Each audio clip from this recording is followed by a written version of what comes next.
जय हिंद दोस्तों, आपका स्वागत है आपके अपने YouTube channel career with teaching पर। दोस्तों उम्मीद करता हूं कि आप सभी लोग स्वस्थ होंगे, मस्त होंगे और ज़बरदस्त होंगे और अपनी आगामी परीक्षाओं की तैयारी अच्छी तरीक़ा से कर रहे होंगे। जो भी दोस्त इस चैनल पर पहली बार आया है, इस चैनल को सब्सक्राइब करें, जिससे कि हमारी आने वाली न्यू वीडियो का नोटिफिकेशन सबसे पहले मिले। दोस्तों वीडियो पर शुरू से अंत तक बने रहें, यह वीडियो आपके लिए बहुत ही महत्वपूर्ण होने वाला है। आज दोस्तों इस वीडियो में स्टार्ट करने वाले हैं हम EVS। आज दोस्तों हमारा नया सिलेबस चलने वाला है, यानी कि हम अब आपको EVS पढ़ाने वाले हैं। अगर हम EVS के बारे में बात करें तो EVS का जो पूर्ण रूप होता है, अगर दोस्तों EVS के बारे में बात करें, हालांकि इसके मैं आपको ये भी बताऊंगा क्या क्या टॉपिक पढ़ने वाले हैं, इसके अंदर क्या क्या जानने वाले हैं। अगर हम दोस्तों इसकी EVS को बारे में बात करें, EVS का जो पूर्ण रूप होता है, इसको हम कहते हैं एनवायरमेंटल स्टडीज़। इससे पहले दोस्तों मैं आपको बता देता हूँ, पर्यावरण का परिचय देखने वाले हैं, यानी कि एनवायरमेंट इंट्रोडक्शन।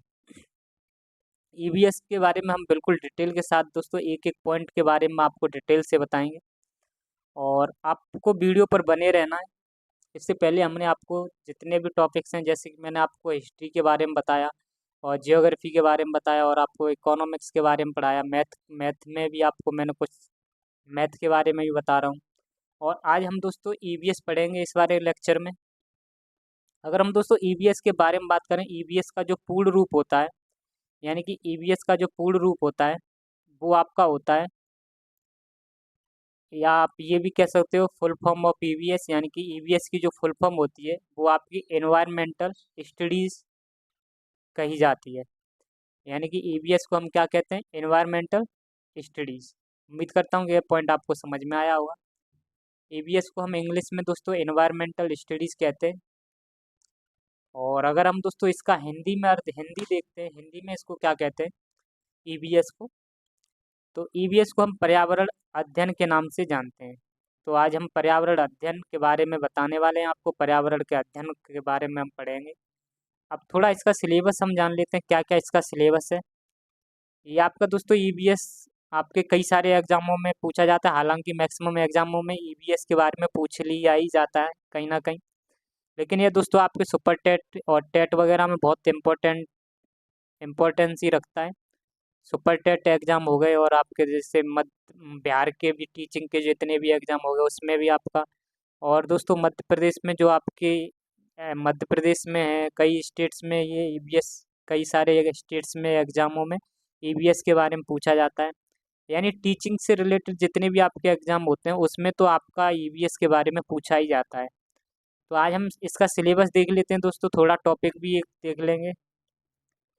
अगर सिलेबस के बारे में बात करें तो सबसे पहले जो पढ़ेंगे हम पर्यावरण का परिचय, पर्यावरण का परिचय बताएंगे। यानी कि इसमें सबसे पहले जो देखेंगे वो परिभाषा देखेंगे, डेफिनेशन देखेंगे पर्यावरण की। एक्चुअली में एनवायरनमेंट की डेफिनेशन होती क्या है उसके बारे में चर्चा करेंगे, और साथ ही साथ इसमें घटक देखेंगे, कंपोनेंट्स देखेंगे, पर्यावरण के क्या क्या घटक होते हैं, यानी किस किस से मिलकर बना होता है। और पर्यावरण के खाद्य श्रृंखला में देखेंगे पर्यावरण की जो खाद्य श्रृंखला है किस किस पर दोस्तों क्या चेन बनी होती है। यानी कि जैसे दोस्तों इसमें प्रोड्यूसर्स होते हैं आपके, और दोस्तों प्रोड्यूसर यानी कि कंज्यूमर्स भी होते हैं, प्राइमरी कंज्यूमर्स, सेकेंडरी कंज्यूमर्स। तो इस तरीके से ये खाद्य श्रृंखला देखने वाले हैं। जैसे दोस्तों आप कह सकते हो हरी घास घास वगैरह जो होती है, इस पे खरगोश और आपके आप कह सकते हो इस पर टिड्डा वगैरह ये लोग आधारित होते हैं। फिर ये खरगोश को खाने खाने वाले कुछ जानवर होते हैं, कुत्ता बिल्ली वगैरह मान सकते हैं, कुत्ता बिल्ली को खाने वाले दोस्तों कुछ जानवर होते हैं। और इस तरीके से एक खाद्य श्रृंखला बन जाती है। फिर घुमा फिरा के दोस्तों फिर आपको डिकम्पोज लास्ट में आके इनको खा लेते हैं, फिर से ये मिट्टी मिल के जाते हैं, फिर घास निकल आती है। तो ये एक तरीके की खाद्य श्रृंखला बन जाती है। तो इस तरीके से खाद्य श्रृंखला के बारे में भी जानेंगे, और पिरामिड क्या होता है पिरामिड के बारे में भी जानेंगे। दूसरा दोस्तों हमारा टॉपिक रहेगा इकोलॉजी, यानी कि इकोसिस्टम। इकोसिस्टम को हम हिंदी में पारिस्थितिकी एवं परतंत्र के नाम से जानते हैं। और तीसरा जो टॉपिक रहेगा हमारा बायोडाइवर्सिटी रहेगा, जैव विविधता रहेगी। जैव विविधता क्या होती है दोस्तों, यानी कि जैव विविधता के बारे में जानेंगे। और नेक्स्ट जो टॉपिक रहेगा वो हमारा पर्यावरण प्रदूषण रहेगा। पर्यावरण प्रदूषण में हम दोस्तों जानेंगे ध्वनि प्रदूषण क्या होता है, आपका वायु प्रदूषण क्या होता है, जल प्रदूषण क्या होता है, और इस तरीके के प्रदूषण जितने भी होते हैं उनके बारे में डिटेल के साथ जानेंगे। और नेक्स्ट जो टॉपिक हमारा रहेगा, सम्मेलन एवं संधि। सम्मेलन दोस्तों, संधि किस किस के, जैसे आपकी क्योटो प्रोटोकॉल कब हुआ था, किसके लिए किया गया था, किसके संरक्षण के लिए किया गया था, पृथ्वी सम्मेलन के बारे में, पृथ्वी सम्मेलन क्या होता है, और आपका मॉन्ट्रियल प्रोटोकॉल क्या होता है, इनके सब के बारे में हम प्रोटोकॉल्स के बारे में जानेंगे। और नेक्स्ट टॉपिक हमारा जो रहेगा वो वायुमंडल रहेगा। वायुमंडल के बारे में जानेंगे दोस्तों, वायुमंडल में कितनी परत हैं, सबसे नीचे वाली परत कौन सी है, सबसे ऊपर वाली परत कौन सी है। यानी कि आप कह सकते हो कि जिस जिस आप समताप, यानी कि हम कहेंगे दोस्तों ओजोन परत किस मंडल में पाई जाती है। तो ये मंडल जितने भी होते हैं, आपके क्षोभ मंडल हो गया, समताप मंडल हो गया, और मध्य मंडल हो गया, आयन मंडल, और आपके बहिर्मंडल, इस तरीके के जितने भी मंडल हैं उनके सभी के बारे में एक एक करके जानेंगे। और आपके नेशनल पार्क के बारे में भी जानेंगे, राष्ट्रीय उद्यान जिन्हें कहते हैं। और दोस्तों नेक्स्ट टॉपिक जो हमारा रहेगा, वन्य जीवों का संरक्षण रहेगा। यानी कि वनों में जो जीव जंतु रहते हैं उनके संरक्षण के लिए क्या क्या योजनाएं बनाई जाती हैं, क्या क्या परियोजनाएं बनाई जाती हैं, उन परियोजनाओं के बारे में जानेंगे। यानी कि आप कह सकते हो कि हंगुल परियोजनाओं के बारे में पढ़ेंगे। इस टॉपिक में हंगुल परियोजना हो गया, रेड पांडा हो गया आपकी, और टाइगर टाइगर प्रोजेक्ट हो गया, इस तरीके के जितने भी हैं आपकी परियोजना उनके बारे में पढ़ेंगे। और आप साथ ही साथ में दोस्तों ऊर्जा के स्रोत के बारे में भी जानेंगे, ऊर्जा के क्या क्या स्रोत होते हैं। और आपके आपके आदर्श में दोस्तों, आदर्श में कई सारे टॉपिक्स रहेंगे, जैसे हम अम्ल वर्षा के बारे में जानेंगे, आदर्श में जलवायु परिवर्तन के बारे में जानेंगे, ग्रीन हाउस गैसेस के बारे में जानेंगे, और साथ ही साथ में हम पर्यावरण से संबंधित दिवस भी जानेंगे, पर्यावरण में कौन कौन से दिवस संबंधित होते हैं, दिवस के बारे में भी जानेंगे। तो ये टोटल मिला के ये हमारे दोस्तों जितने भी चैप्टर हैं, आपका पहला, दूसरा, तीसरा, चौथा, पाँचवा, छठवां, सातवां, आठवां, नवां, 10वां, यानी कि लगभग दोस्तों 10 टॉपिक्स रहेंगे इम्पोर्टेंट इम्पोर्टेंट, जो कि आपके परीक्षा में पूछे जाते हैं। आज हम देखने वाले हैं पर्यावरण के बारे में। मैंने दोस्तों थोड़ा आपको पर्यावरण के बारे में थोड़ा बता देता हूँ। पर्यावरण में जिसे हम पर्यावरण अध्ययन यानी कि एनवायरमेंटल स्टडीज के नाम से जानते हैं, मैंने आपको बता दिया है। ईवीएस का फुल फॉर्म क्या होता है, पूर्ण रूप क्या होता है, इसे हम एनवायरमेंटल स्टडीज़ के नाम से जानते हैं हिंदी में इसको। इंग्लिश में एनवायरमेंटल स्टडीज़ कहते हैं और हिंदी में इसको पर्यावरण अध्ययन कहा जाता है। और दोस्तों अगर हम बात करें स्पेशली पर्यावरण की, पर्यावरण ईवीएस जो होता है, एनवायरमेंटल स्टडीज होता है, इसमें जो पर्यावरण ये है आपका हिंदी शब्द है। आपका जो ये पर्यावरण है एक तरीके का आपका हिंदी का शब्द है। और एनवायरमेंट जो है वो आपका एक इंग्लिश शब्द है। हिंदी जो शब्द है वो आपका पर्यावरण शब्द है, और इंग्लिश जो शब्द है वो आपका एनवायरमेंट शब्द है। एनवायरनमेंट कहते हैं इसको इंग्लिश में। और हिंदी के बारे में बात करें दोस्तों, हिंदी का जो पर्यावरण शब्द है, हालांकि अभी मैं थोड़ा आपको इंग्लिश वाले की बता देता हूँ। जो आपका ये इंग्लिश का जो एनवायरमेंटल जो शब्द है, अगर हम इसकी उत्पत्ति के बारे में बात करें, इंग्लिश के एनवायरमेंट शब्द के बारे में, अगर हम इसकी उत्पत्ति के बारे में बात करते हैं, तो इसकी उत्पत्ति जो हुई है वो आपकी दोस्तों फ्रेंच भाषा के एनवायरनर से इसकी उत्पत्ति मानी जाती है। यानी यानी कि दोस्तों ये आपका एनवायरनमेंट जो शब्द है इसकी जो उत्पत्ति मानी जाती है वो फ्रेंच भाषा के एनवायरनर से मानी जाती है। और अगर हम दोस्तों इसका एनवायरनर का मतलब जाने तो इसका मतलब होता है आस पड़ोस। ये दोस्तों फ्रेंच भाषा के एनवायरनर से यह शब्द मिलकर बना गया है, यानी कि यहाँ से ये आपका फ्रेंच भाषा से निकाला गया है। फ्रेंच भाषा का एक फ्रेंच भाषा के दोस्तों एनवायरनर शब्द से उत्पत्ति इस एनवायरनमेंट शब्द की मानी जाती है, जिसका एनवायरनर का मतलब जो होता है वो आस पड़ोस होता है। अगर हम दोस्तों इसकी परिभाषा के बारे में बात करते हैं, इसकी परिभाषा के बारे में बात करें दोस्तों, तो इसकी परिभाषा आप देख सकते हो कि जीवों के आसपास जो जीव होते हैं, तो जीवों के पड़ोस की जो वस्तुएं उन्हें प्रभावित करती हैं, उन्हें पर्यावरण कहते हैं। जैसे दोस्तों आस पड़ोस में, जैसे आप कोई भी आस पड़ोस है, आस पड़ोस में आपके आस पड़ोस कुछ पेड़ पौधे भी हो सकते हैं और कुछ आपके जीव जंतु भी हो सकते हैं। आपके घर होता है, छत होती है और जीव जंतु होती हैं। ये सभी कहीं ना कहीं, इन सबको दोस्तों जीवों के आस पड़ोस की जो वस्तुएं होती हैं उन्हें प्रभावित करती हैं, उसी को ही हम पर्यावरण कहते हैं। जितनी भी आसपास की जो भी वस्तुएं होती हैं दोस्तों, उससे कोई ना ये व्यक्ति यानी प्रभावित होता है, या कोई जीव जंतु कोई ना कोई प्रभावित होता है। आसपास की जितनी भी वस्तुएं होती हैं उसी को हम पर्यावरण कहते हैं। अब दोस्तों हिंदी में थोड़ा जान लेते हैं, हिंदी में क्या मतलब है। हिंदी में पर्यावरण जो शब्द है, यह आपका दो शब्दों से मिलकर बना है। अगर हम इन दो पर्यावरण शब्द की, अगर इसकी दो शब्दों में इसका संधि विच्छेद करते हैं, पर प्लस आवरण, यानी दोस्तों पर्यावरण का दो शब्दों में अगर हम इसका संधि विच्छेद करें, यानी कि इस पर्यावरण का संधि विच्छेद करते हैं, तो पर धन आवरण बनता है। और पर का मतलब होता है चारों ओर, आवरण का मतलब होता है घेरना। अगर हम इसकी, इसी दोस्तों इससे ही इसकी डेफिनेशन बनी है। जो भी जीव, जो जीवों को दोस्तों, जो जीव होते हैं उनके, जीव जंतु होते हैं या पेड़ पौधे होते हैं, इनके चारों तरफ का जो घेरा हुआ है, यानी कि जीव जंतुओं के जो चारों ओर से जो घेरे हुए हैं, उसे ही हम पर्यावरण कहते हैं। या आप कह सकते हो जो जो भी आपके जीव जंतु हैं, जो भी पेड़ पौधों हैं, पेड़ पौधों के चारों चारों ओर, चारों तरफ से जो घेरा एक बना हुआ है, वही आपका, उसे ही हम पर्यावरण कहते हैं। तो इस डेफिनेशन में यही बताया गया है, जो जीवों को चारों ओर से घेरे हुए हुए है, जीवों को चारों ओर से जो घेरे हुए है, उसको हम पर्यावरण कहते हैं। उसी को हम एनवायरनमेंट कहते हैं, इंग्लिश में आप कह सकते हो। और ऊपर वाले शब्द में क्या था दोस्तों, जीवों के आस पड़ोस की जो वस्तुएं होती हैं उन्हें प्रभावित करती हैं, उसी को हम पर्यावरण कहते हैं।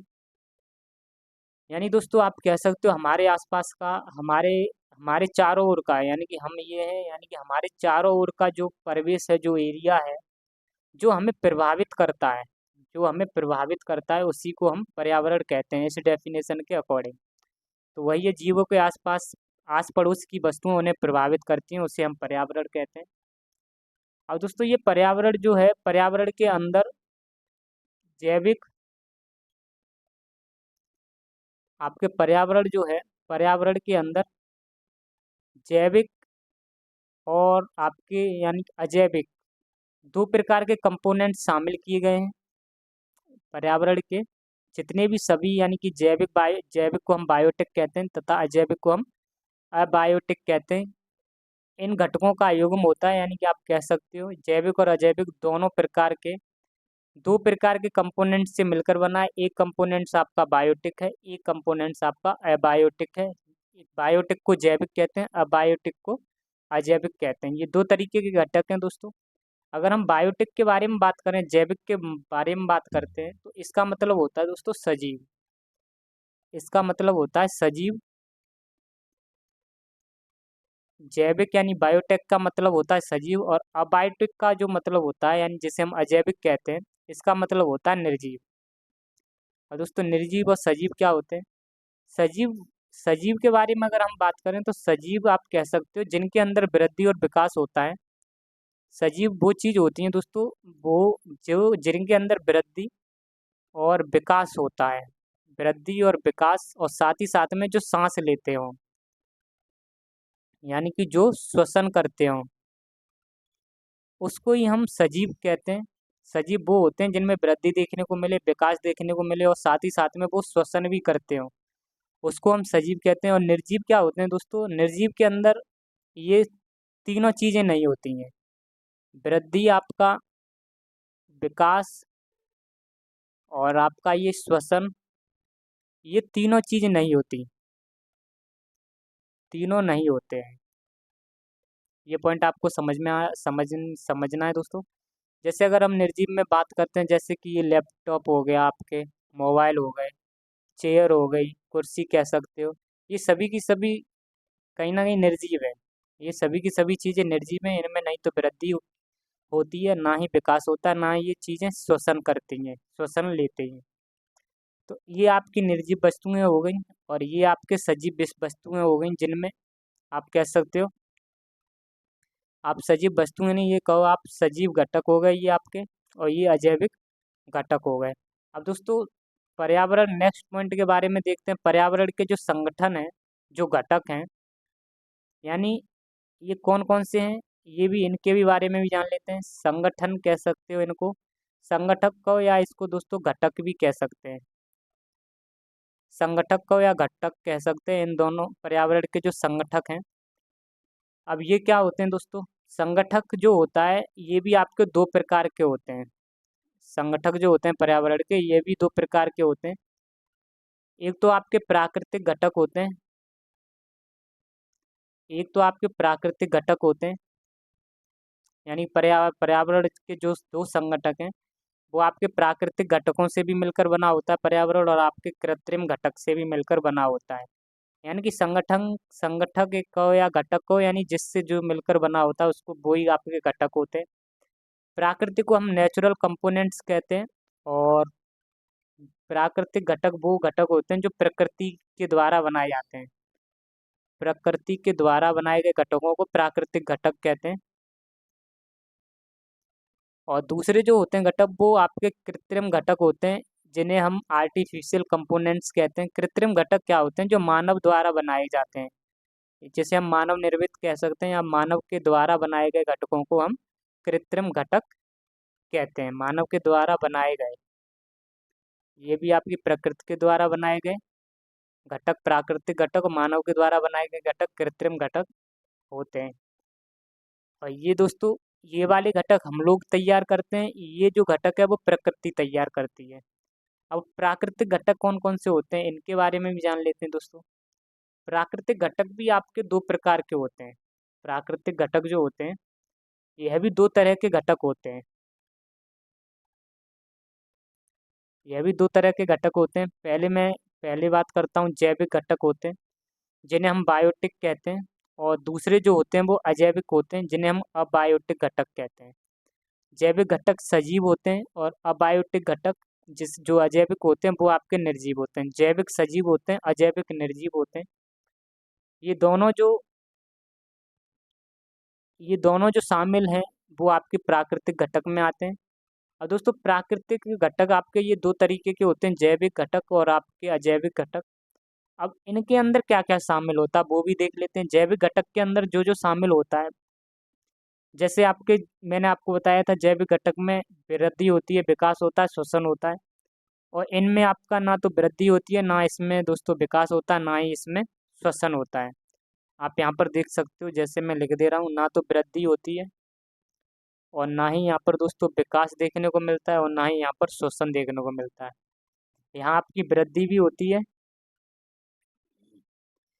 और यहाँ पर आपका विकास भी देखने को मिलता है, और यहाँ आपका श्वसन देखने को मिलता है।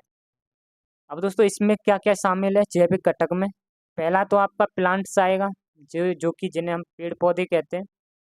पेड़ पौधे जो होते हैं, इनका दोस्तों वृद्धि भी होती है, विकास भी होता है, और ये आपके श्वसन भी करते हैं। दूसरा है आपका एनिमल्स दोस्तों, जिन्हें जीव जंतु कहते हैं, ये आपके जैविक घटक हैं, सजीव घटक हैं। और तीसरे डिकम्पोजर, जिन्हें हम अपघटक कहते हैं। अपघटक कौन कौन से होते हैं दोस्तों, जैसे आपके इसमें आता है फंगस आता है, जिसे हम कवक कहते हैं। और दूसरा आपका जीवाणु बैक्टीरिया आता है।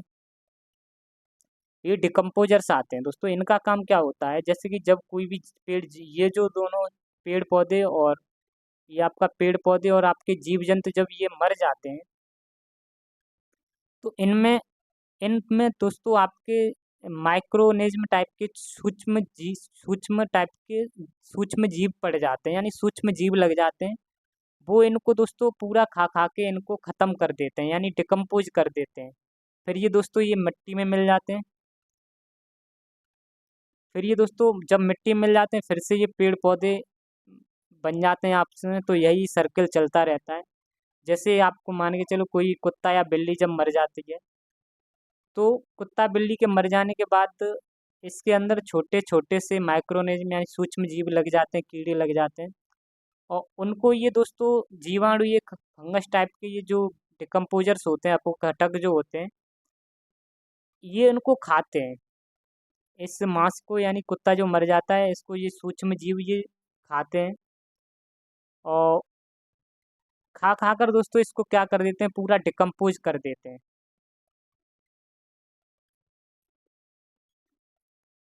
फिर जब डिकम्पोज कर देते हैं, फिर से दोस्तों इसको डिकम्पोज करने के बाद फिर से इसको मिट्टी में मिला देते हैं। जब मिट्टी में फिर से मिल जाएगा तो फिर से वहाँ पे कुछ ना कुछ पेड़ पौधा कुछ ना कुछ निकल आता है। तो डिकम्पोजर का मतलब होता है दोस्तों, ये कवक जीवाणु होते हैं जो मरे हुए चीज़ों को खाते हैं, वही आपके डिकम्पोजर होते हैं। अब दोस्तों निर्जीव वस्तु देख लेते हैं, अजैविक घटक। अजैविक घटक के बारे में अगर हम बात करते हैं, जिसमें से मैंने ये बताया, वृद्धि, विकास और श्वसन नहीं होता। पहला तो हमारा मृदा हो जाएगा, ये अजैविक घटक हो जाएगा। दूसरा प्रकाश हो जाएगा, और तीसरा पठार हो जाएगा, और पर्वत हो जाएगा। चौथा नमी, वायु, वर्षा, ये सब, जैसे नमी को हम आर्द्रता भी कहते हैं। आर्द्रता भी आपकी होती है, वायु होती है, वर्षा, ये सभी के सभी अजैविक घटक होते हैं। और ये दोस्तों हमारे जैविक घटक होते हैं, प्लांट्स, एनिमल, डिकम्पोजर्स, ये सभी के सभी मरी हुई चीज़ों पर निर्भर रहते हैं। जो चीज़ मर जाती है, मरी चीज़ों पर निर्भर। अब ये दोस्तों हमने समझ लिया अजैविक घटक क्या होते हैं, अजैविक घटक क्या होते हैं, बायोटिक घटक क्या होते हैं, अबायोटिक क्या होते हैं।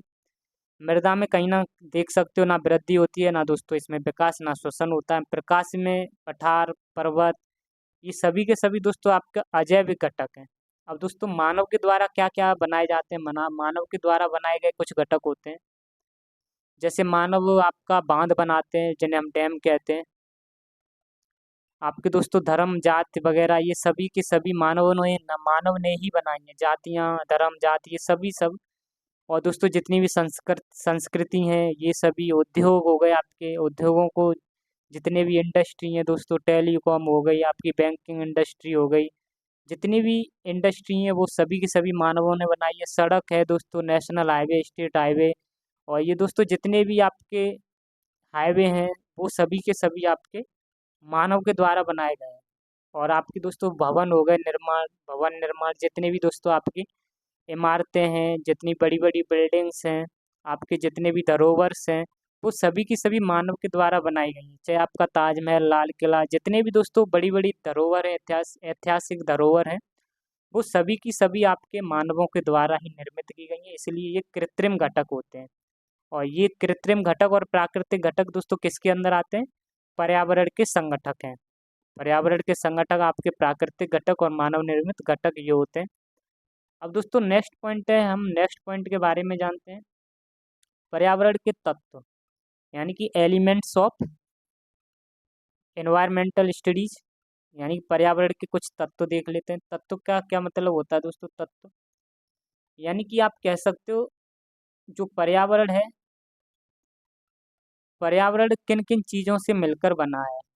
पर्यावरण जो है, पर्यावरण किन किन चीज़ों को मिलाकर बना है।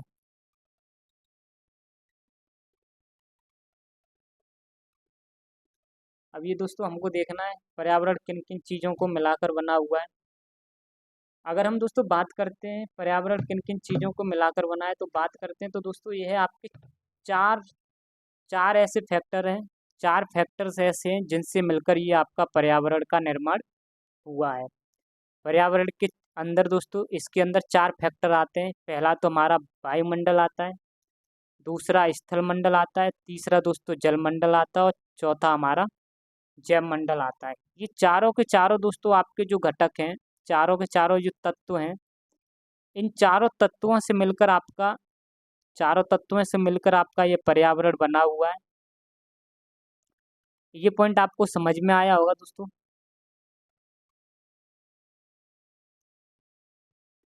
अब दोस्तों अब इनका मतलब जान लेते हैं, इनका मतलब क्या क्या होता है। अगर हम दोस्तों बात करते हैं सबसे पहले वायुमंडल की, तो जो वायुमंडल है, जिसे हम एटमॉस्फेयर कहते हैं, इंग्लिश में एटमॉस्फेयर कहते हैं, हमारी पृथ्वी के चारों ओर आपको पता है कि पृथ्वी के चारों ओर परतें बनाई गई हैं, परतें पाई जाती हैं। आपकी ट्रोपोस्फियर हो गया, स्ट्रेटोस्फियर हो गया, मीजोस्फियर हो गया, आयनोस्फियर हो गया, एक्सोस्फियर हो गया। अलग अलग प्रकार की वायु की परतें पाई जाती हैं जिसको हम वायुमंडल कहते हैं। हर दोस्तों एयर के हिसाब से किस किस आपके मंडल में एयर का कितना दोस्तों घनापन है, उस हिसाब से आपका ये परतें बनाई जाती हैं। और यहाँ पर जो दोस्तों हमारे वायुमंडल में अगर हम बात करते हैं, तो हमारे वायुमंडल में पाई जाने वाली, अगर सबसे ज़्यादा गैस की बात करें, तो हमारे वायुमंडल में जो सबसे ज़्यादा गैस पाई जाती है उसका नाम है आर्गन। और आर्गन जो गैस है ये दोस्तों एक अक्रिय गैस है। अक्रिय गैस का मतलब क्या होता है? अक्रिय गैस का मतलब होता है जो दूसरी गैसों के साथ क्रिया नहीं करती हो, दूसरी गैसों के साथ क्रिया नहीं करे, उसी को हम कहते हैं अक्रिय गैस। क्रिया नहीं करे उससे हम क्या कहते हैं? अक्रिय गैस। ये हमारा वायुमंडल हो गया दोस्तों। और दूसरा हमारा स्थलमंडल है दोस्तों। स्थलमंडल क्या है दोस्तों? स्थलमंडल के बारे में बात करते हैं, तो स्थलमंडल पर कहीं ना कहीं हमारे जीव जंतु वगैरह हम लोग सभी के सभी स्थलमंडल पर रहते हैं। और अगर हम दोस्तों हमारे पेड़ पौधे जितने भी हैं, जीवधारी जितने भी हैं, ये सभी के सभी स्थलमंडल पर ही रहते हैं। और इन सभी को जल जल की भी ज़रूरत पड़ती है। जलमंडल में आपके जल से संबंधित जितने भी जैसे कि आपके जितने भी घटक पाए जाते हैं जलमंडल में, जैसे आपके समुद्र हो गया, झील हो गया, नहर, तालाब, ये सभी के सभी आपको जलमंडल में देखने को मिलेंगे। यानी कहीं ना कहीं जल की भी आवश्यकता होती है। वायु में आपकी वायु आवश्यकता होती है, रहने के लिए स्थलमंडल होना चाहिए, पीने के लिए जल होना चाहिए, तो जलमंडल की भी बहुत अपने आप में इम्पोर्टेंस होती है। तो और दोस्तों जो हमारे आपकी कह सकते हो आपका वायुमंडल और स्थलमंडल और जलमंडल, इन तीनों को मिलाकर आपका जैवमंडल बनता है। और आपका वायुमंडल होता है जो स्थलमंडल होता है और जलमंडल होता है, और ये आपका जैवमंडल। इन चारों चीज़ों को मिलाकर इन चारों चीज़ों को मिलाकर ही जीवन संभव बनता है। ये चारों जो चीज़ हैं इनको मिलाकर ही जीवन संभव बनता है। अगर हम दोस्तों बात करते हैं जो हमारे जीवधारी हैं, जितने भी पेड़ पौधे हैं, जीव हो गए, पेड़ पौधे हो गए, और आपके कह सकते हो इन इन जीवधारी में हम सब आ जाएंगे, पेड़ पौधों में जितनी ये चीज़ें आ जाएंगी सब चीज़। और इनका जो जीवन जो संभव है ना, वो आपके सिर्फ तीन चीज़ों से ही संभव है। एक आपका वायुमंडल से, और एक आपका स्थलमंडल से, और एक आपका जलमंडल से। इन इन तीन चीज़ों से ही हमारा जीवन संभव है। यानी कि वायुमंडल, स्थलमंडल और जलमंडल को मिलाकर ही हमारा जीवन संभव हो पाता है। और जैवमंडल का अगर हम जैवमंडल के बारे में थोड़ा बात करते हैं, तो इन चारों को मिलाकर आप कह सकते हो दोस्तों, जैवमंडल जो होता है वो आपका इन तीनों को मिलाकर ही जैवमंडल बनता है। कुछ भाग वायुमंडल का होता है, कुछ स्थलमंडल का होता है, कुछ भाग जलमंडल का होता है। इन तीनों को मिलाकर आपका जैवमंडल बनता है। और अगर हम इसके बारे में, शायद मैंने आपसे थोड़ा इससे पहले कुछ और कह दिया था कि इन चारों को मिलाकर आपका जैवमंडल बनता है, लेकिन दोस्तों मैंने ये आपको इन चारों को मिलाकर ये आपके चारों को मिलाकर आपका पर्यावरण बनता है। यानी आप कह सकते हो पर्यावरण जो है वो आपका इन चारों, पर्यावरण के अंदर ये चार सेक्टर आते हैं, और पर्यावरण इन चारों से मिलकर बना है, वायुमंडल, स्थलमंडल और जलमंडल और जैवमंडल से। ये मैंने पॉइंट बताया आपको पहले भी और अभी भी। आप ये कह सकते हो पर्यावरण, अगर कोई पूछा जाए पर्यावरण किन किन चीज़ों से मिलकर बना होता है, तो आपका आंसर आएगा वायुमंडल, स्थलमंडल, जलमंडल, जैवमंडल। यानी पर्यावरण के अंदर आपके ये चार सेक्टर आते हैं। ठीक है, आपको ये पॉइंट समझ में आया होगा।